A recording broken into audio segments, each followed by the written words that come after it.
Dear students,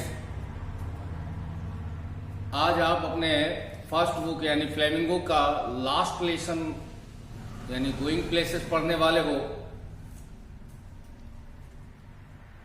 this chapter is little bit relevant to you. You can find yourself in the characters which have been depicted in this story. I have written here, the story has been written by A.R. Barton. This is the story of two different girls. They are passing through the adolescence. They are the teenagers, and as it is the part of the teenage group that they enjoy daydreaming. But it is not so that majority of them are such, but some of the teenagers are the daydreamers. यह कहानी जो आप आज सुनने वाले हो, going places आपके syllabus की आखिरी स्टोरी है. इसके बाद आपकी दोनों किताब समाप्त हो रही है, विस्टास और फ्लेमिंगो.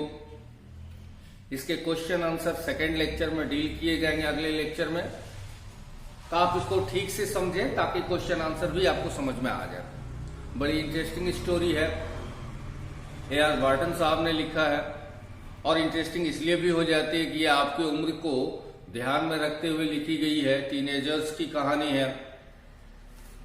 तो जैसा मैंने आपको कुछ देर पहले कहा कि ये दो अलग अलग लड़कियों की कहानी है. एक का नाम सोफी है और एक का नाम जानसी है. सोफी डे ड्रीमर है. डे ड्रीमर मतलब जो दिन में ही ख्वाब देखती है, खुले आंखों से ख्वाब देखती है. My dear students, you know that there are two types of people in world. One who only knows how to dream, and the other who knows how to transform his dream into reality. एक तरह के वैसे लोग होते हैं जिनको सपना देखना आता है. एक वैसे लोग होते हैं जिसको सपने को हकीकत में बदलना आता है. तो जो केवल सपना देखने वाले लोग होते हैं वो कहीं के नहीं रहते. वो जिंदगी बिता देते हैं केवल कल्पना में, सपना में, डे ड्रीमिंग में. सोफी ऐसी ही लड़की है.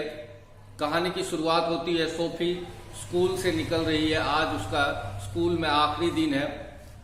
तो स्कूल से निकलने के समय अपनी जो क्लोजेस्ट फ्रेंड थी, बॉस्टन फ्रेंड थी, जानसी, उसको अपनी इच्छा बताती है कि मैं बुटीक खोलना चाहती हूँ. मैं बता दूं बुटीक क्या होता है. ये महंगे कपड़ों की दुकान होती है जहां गिफ्ट्स वगैरह भी बेचे जाते हैं. और सोफी एक ऐसे परिवार से बिलोंग करती है जहां के किसी तरह खाना जुट जाए वही काफी होती. यानी they belong to a very lower middle class family. Their ultimate dream is to fulfil their basic needs.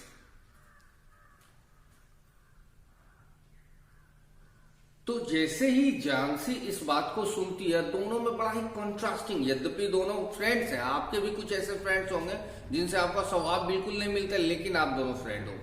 तो जबकि दोनों फ्रेंड है, जानसी बहुत प्रैक्टिकल है, उसको मालूम है उसको जिंदगी में क्या करना है, उसकी औकात क्या है और वो क्या हासिल कर सकती है. और वहीं सोफी ठीक उल्टा है जानसी से, वो सपनों की दुनिया में जीती है. सोफी कहती है मैं बुटीक खोलना चाहती हूँ. जानसी उसे समझाती है कि सोफी अब सेंसिबल हो जाओ, अब गंभीर हो जाओ. तुमको भी मालूम है we are earmarked to work in biscuit factory. हम लोगों की किस्मत में we are destined to work in the biscuit factory. हम लोगों को जिंदगी में ये भाग्य में लिखा हुआ है कि हमें बिस्कुट फैक्ट्री में ही काम करना है. तो तुम आलतू फालतू बकवास क्यों करती हो. हम लोग we are from very humble background. हम लोग बहुत ही गरीब परिवार से हैं. खैर, इसके समझाने का कोई असर नहीं होता है. ढेर सारे सपने बुनती है, सपनों के धागे निकालती है. वो कहती है सोफी कि अगर मैं बुटीक नहीं खोल पाऊंगी और उसकी वजह केवल पैसे की कमी है, तो मैं फिल्म एक्ट्रेस बन जाऊंगी, फैशन डिजाइनर बन जाऊंगी, यहां तक कि बिस्किट फैक्ट्री का मैनेजर बन जाऊंगी. मैंने ढेर सारे फालतू फालतू जो जिसका कोई आधार नहीं है वैसे सपने बुनती है। जानसी उसके स्वभाव से वाकिफ है, सहेली है तो अच्छी तरह से वाकिफ है। यद्यपि कोशिश करती है जानसी कि वो उसकी बात को समझे, गौर करे और प्रैक्टिकल जो लाइफ है उसमें रहे, लेकिन इसका कोई खास असर सोफी पर होता नहीं है। सोफी घर जाती है, बोलते हुए ही जाती है, तो सोफी की ये बात उसके पापा को सुनाई देती है। तो पापा भी बहुत नाराज होते हैं, क्योंकि पापा को पता है कि सोफी किस ढंग की लड़की है।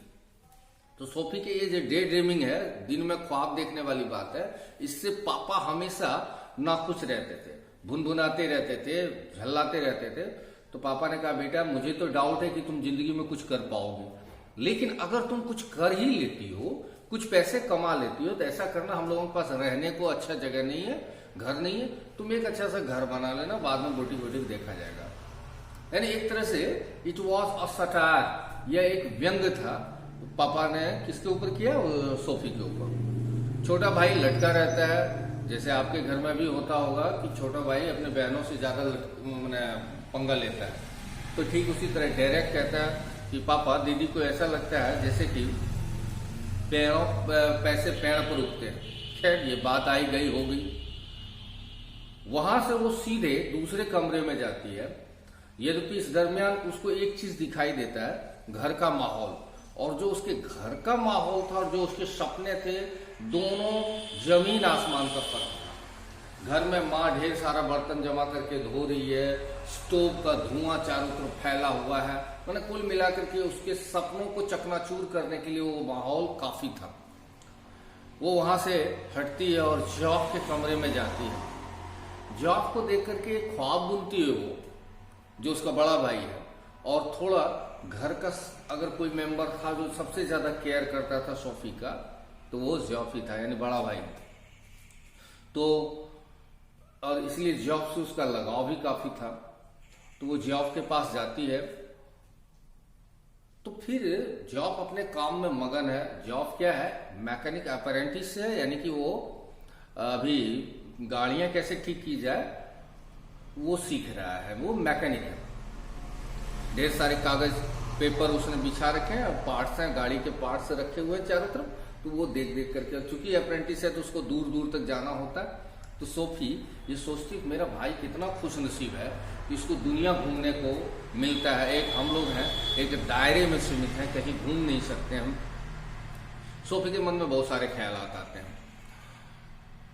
जॉब को लेकर के उसके मन में एक शिकायत ये थी कि मेरा भाई बहुत कम बोलता है।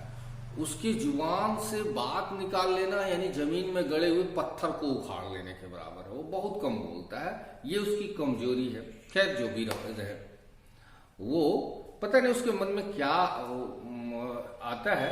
वो सीधा जॉब के पास जाता है और कहता है भैया मैं एक बात बोलूं और मुझे भरोसा दिलाओ कि तुम किसी को ये बात नहीं शेयर करोगे।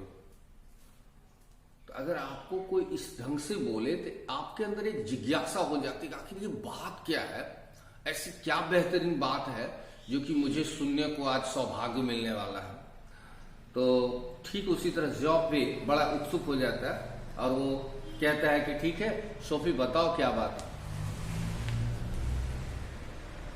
तो सोफी कहती है भैया कल मेरी मुलाकात डैनी कैसी से हुई थी। एक नया पात्र आ गया स्टोरी में। स्वाभाविक रूप से एक जिज्ञासा आपके मन में भी होगी कि ये डैनी कैसी कौन है।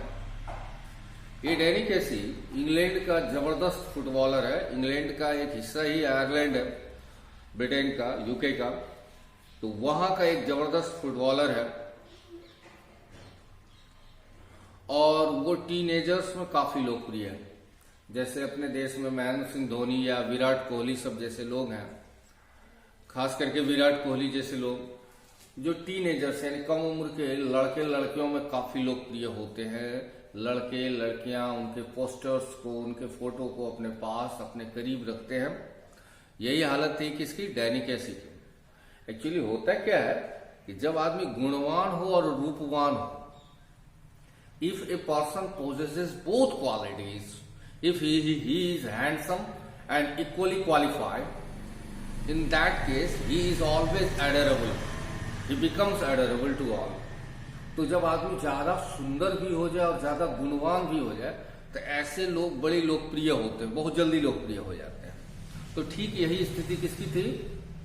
डैनी की। डैनी काफी हैंडसम था और बेहतरीन खिलाड़ी भी था। इसके चलते कम उम्र के लड़के लड़कियों में वो काफी लोकप्रिय था। तो ये देखिए, इसकी कल्पना, इसके सपने की ही उपज थी। वो क्या कहती है कि कल मेरी मुलाकात डैनी कैसी से हुई। अब आप सोचो कि क्या रिएक्शन रहा होगा जॉब का। आपका छोटा भाई या छोटी बहन आकर के बोले कि कल युवराज सिंह से मेरी मुलाकात हुई, विराट कोहली कल हमसे मिले थे, you will be taken aback. You will be spellbound, you will be transfixed, you will not have a single word to express how to express in that situation. The same thing happened with Geoff. Geoff was bewildered. Geoff को कुछ समझ में नहीं आया कि ये क्या बोल रही है, इतनी बड़ी हस्ती, इतनी बड़ी सेलिब्रिटी के बारे में कह रही है कि कल मेरी मुलाकात। तो Geoff को लगा कि ये जो इसकी बेवकूफाना हरकत है वही दोहरा रही है, यानी कि सपनों वाली बात बोल रही है मुझसे। तो उसको वो कहता है मुझे विश्वास नहीं है। कहा कि कल आर्केड में कपड़ों की दुकान पर संयोग से मैं गई थी और डैनी भी आया था, तो मैंने देखते ही समझ लिया कि वो तो डैनी है, मैं मिस नहीं कर सकती हूँ। लेकिन I was not that sure. Initially I thought he might be a look alike, कि मुझे शुरुआत में लगा कि वो लुक अलाइक यानी कि हम शक्ल भी हो सकता है। तो मैंने उसको जाकर के टोका कि माफ कीजिएगा, आप डैनी कैसी हो? तो उसने कहा हाँ मैं डैनी कैसी ही हूं। तो जॉफ ने भी कहा कि हाँ ये तो भी संभव था कि वो हम शक्ल भी हो सकता है कोई डैनी का। कहा कि नहीं भैया, मैं इतनी बड़ी गलती नहीं कर सकता। उसकी जो एक्सेंट थी, उसके जो बोलने का तरीका था, लहजा था, वो आयरलैंड वाला ही था। अपने देश में भी बिहारी लोग, झारखंडी लोग, यानी हम लोग जो हिंदी बोलते हो और जो दिल्ली वाले लोग हिंदी बोलते हैं, सब लोग हिंदी बोल रहे हैं, लेकिन जो लहजा है बोलने का उससे पकड़ा जाता है ये बिहारी, उससे पकड़ा जाता है ये दिल्ली वाला। तो ठीक उसी तरह इंग्लैंड में भी, इंग्लैंड के लोग भी इंग्लिश बोलते हैं और आयरलैंड के भी लोग इंग्लिश बोलते हैं, लेकिन दोनों के लहजे में फर्क हो जाता है। वो कहती है कि डैनी का जो लहजा था उससे मैं अच्छे से जान गई कि ये डैनी ही है। भैया तुम विश्वास में, इतना कई दफा कुछ लोग ऐसा झूठ बोलेंगे आपसे कि आपको ये समझ में नहीं आएगा कि मैं सच सुन रहा हूं। आपको लगे प्योरेस्ट फॉर्म ऑफ ट्रूथ मुझे सुनाया जा रहा है, एकदम शुद्ध सच। कुछ लोग इतना कलाकार होते हैं, वो झूठ को भी इतना अच्छा आपके सामने परोसेंगे कि आप उसको सच मान लोगे। और शोफी ऐसे ही तरह की लड़की थी। तो वो कहती है कि भैया वो ना तो बहुत लंबे हैं ना ही नाटे हैं, मध्यम कद के हैं, उनकी हरी हरी आंखें चमकती हैं, गोरे हैं और बड़े प्यारे हैं, उनकी मुस्कान बड़ी प्यारी है, नाक लंबी है, यानी कुछ इस ढंग से डेपिक्ट करती है, इस ढंग से डिस्क्राइब करती है डैनी को कि भैया को भी बहुत हद तक विश्वास हो जाता है कि वाकई इसकी मुलाकात हुई होगी। तो भैया को और विश्वास देने के लिए वो क्या बोलती है, भैया जानते हो, संयोग देखो या कुसंयोग कहो कि ना मेरे पास पेन पेपर था ना उसके पास पेन पेपर था, नतीजा ये हुआ कि मैं उनका ऑटोग्राफ नहीं ले पाई। ये बात जॉफ पापा को सुना देता है और पापा कहते हैं कि वो पागल की बात पर तुम ध्यान नहीं दिया करो, वो ऐसे ही पागलपन बतियाते रहती है। खैर कुछ देर बाद ऐसा लगा जैसे उसका कोटा अधूरा रह गया था। वो फिर आती है और फिर जॉफ को क्या कहती है कि भैया जो अब बोलने वाली हूं उसको तो तुम डिस्क्लोज किसी के पास करना ही नहीं, ये बहुत गहरी बात है। तो फिर जॉफ कहता है आप क्या बोलने वाली हो? तो कहा हकीकत ये है कि आने वाले सैटरडे को मेरी मुलाकात डैनी से होने वाली है। जैसा मैंने कुछ देर पहले तुमसे कहा था कि मेरे पास कागज कलम नहीं था, उसके पास भी कागज कलम नहीं थे, नतीजा ये हुआ कि मुझे ऑटोग्राफ नहीं मिला। तो मैंने बड़ी रिक्वेस्ट किया तो उन्होंने कहा, यानी किसने, डैनी ने कहा कि मैं सैटरडे को आपसे मिलूंगा, आपको ऑटोग्राफ दूंगा। अब जॉब को गुस्सा लग गया। जॉब कहता है शोफी तुम ये बेवकूफाना बातें बंद करो, तुम डैनी को नहीं जानते हो, वो इतना खूबसूरत है, इतना क्वालिफाइड है, इतना गुणवान रूपवान है, तो उसके हजारों लड़कियां फैन हैं, तो वो स्पेसिफिकली तुमको या तुम्हारी जैसी कई लड़कियों को टाइम नहीं दे सकता। इन बेवकूफानी बातों से दूर हटो, और कहीं ऐसा ना हो कि तुम किसी ट्रैप में आ जाओ। तो सोफी कहती है मैंने बात को नहीं बढ़ाया, डैनी ने बात को नहीं बढ़ाया था, मैंने बात को बढ़ाया था। मैं उनसे मिलने के लिए व्याकुल थी, और निश्चित रूप से डैनी मुझसे मिलेंगे। इंग्लैंड में होता क्या है, सैटरडे वीकेंड पर क्लब फुटबॉल होते हैं। जैसे अपने यहाँ अभी क्रिकेट का क्लब हो गया है ना, Chennai super Kings, Mumbai Indians, Delhi Capitals, ऐसे ऐसे क्लब। उसी तरह क्लब क्या कहते हैं, टीमें होती हैं। मैनचेस्टर यूनाइटेड बड़ा लोकप्रिय टीम है, और उसी का खिलाड़ी कौन था, डैनी कैसी। और मैनचेस्टर यूनाइटेड, जैसे आपके घर में भी अभी क्रिकेट की कोई पर्टिकुलर टीम होगी जो बड़ी प्रिय होगी, तो आपके पापा को भी, मम्मी को भी, दीदी को, भैया को, सबको, तो उसी तरह उसके घर की जो सबसे प्रिय टीम थी वो क्या थी, मैनचेस्टर यूनाइटेड। तो और मैनचेस्टर यूनाइटेड का पार्ट कौन था, डैनी। तो ये लोग मैच देखने गए थे, शाम का वक्त था, मैच बड़ा ही रोमांचक था। आखिरकार मैनचेस्टर यूनाइटेड ने 2-0 से मैच जीता। आखिरी गोल जो मैनचेस्टर यूनाइटेड ने, यानी किसकी टीम ने, डैनी की टीम ने जो आखिरी गोल किया, उसमें सबसे बड़ा योगदान डैनी का था। डैनी अकेले दम पर बॉल को सबसे छकाते हुए बड़ा बेहतरीन, बड़ा ही चमत्कारी गोल किया, और यह चीज सबको, मतलब सारा मैदान जो है झूमने लगा इस दृश्य को देख करके। तो ये बात सोफी को भी, सोफी ने हकीकत में अगर कहा जाए जितना करीब कह सकते हो, एकदम करीब फिजिकली डैनी को उसी दिन देखा था, और जबकि यहाँ आकर के झूठ झूठ अपने इसको डिंग मार रहा था। ये बात कि डैनी से आर्केड में मुलाकात हुई थी, ये बात झांसी तक चली जाती है। और लड़कियों में एक कमजोरी होती है, लड़कों में ये कमजोरी नहीं होगा। लड़कों में होता है क्या कि आपके क्लोज फ्रेंड कितना भी गहरी से गहरी बात आपसे छुपा ले, आपको फर्क नहीं पड़ता। आपको लगता है चलो नहीं बोला, इससे क्या लेना। लेकिन लड़कियों में ऐसा क्या लगता है कि अगर उनकी क्लोज फ्रेंड उनको ये बात नहीं शेयर की, उनको लगेगा क्या ऐसी दोस्ती, इसका क्या फायदा, ये कोई सहेली है, जब दिल की बात मुझसे शेयर ही नहीं कर सकती है।